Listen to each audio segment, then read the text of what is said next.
What's going on, peeps? Hope everybody's doing well today.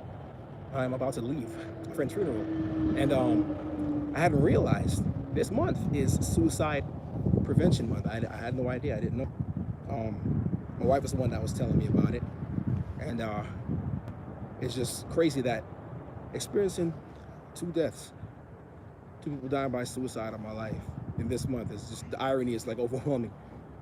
But I just want to tell you guys out there. I want to encourage you. I want to let you know, especially you men, us men. I say that like I'm not a part of that demographic, but we have a tendency to keep things to ourselves. I think from what I was reading, this is actually a couple of weeks ago. From what I was reading, I think the the amount is 70 to 75% of. Excuse me while I moisturize. Sorry, my lips here, I'm about to crack and bleed. But I think the rate is 70 to 75% men, that is higher than females. Don't actually they actually are successful, or they actually would are more likely. I think that's a statistic I'm trying to bumble over. 75% are more likely than women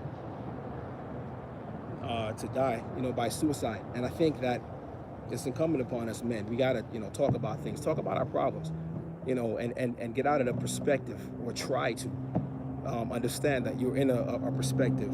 And I'm not making light of this at all. This mental health is a serious thing, and this, suicide is hitting so close to home for me.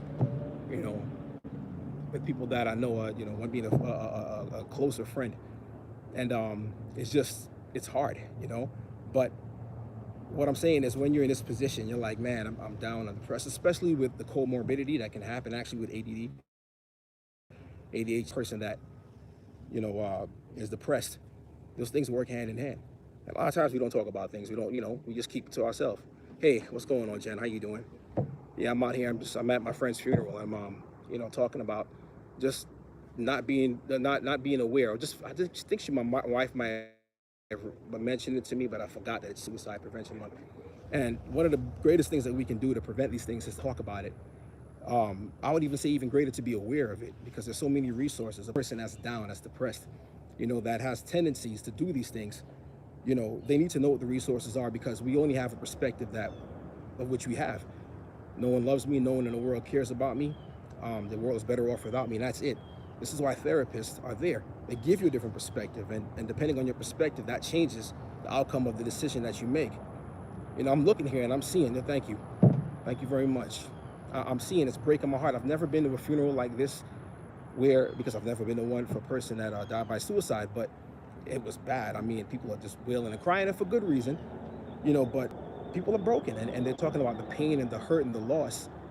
And people that are in the mindset that are suicidal are not thinking about that, because they're incapable of thinking about that. This is why counseling is important.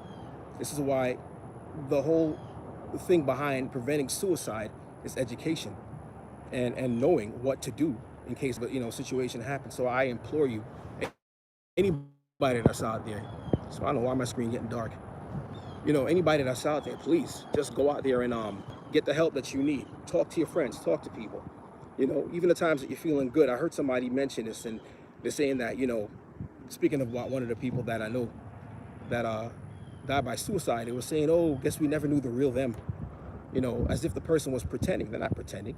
People that are depressed, I've been depressed. I have to deal with it sometimes. And it's not like I don't have happy moments.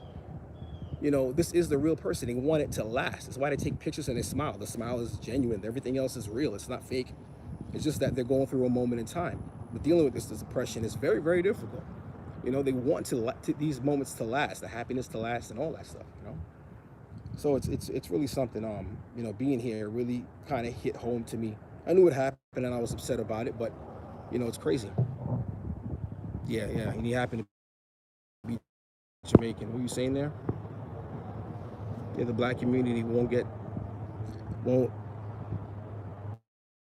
because of the stigma. That's right. Well, yeah, yeah, yeah. If you walk around, I'm not trying to make light of it, but if you tell somebody, hey, I'm depressed, you might as well tell them, hey, I got chlamydia. You know, you might as well say, I got this STD, because that's the stigma that we get. You know, people walk around like it's something to be ashamed of. There's no shame in it at all, any more than a person with cancer, diabetes, you know, AIDS, you know, any other physical malady.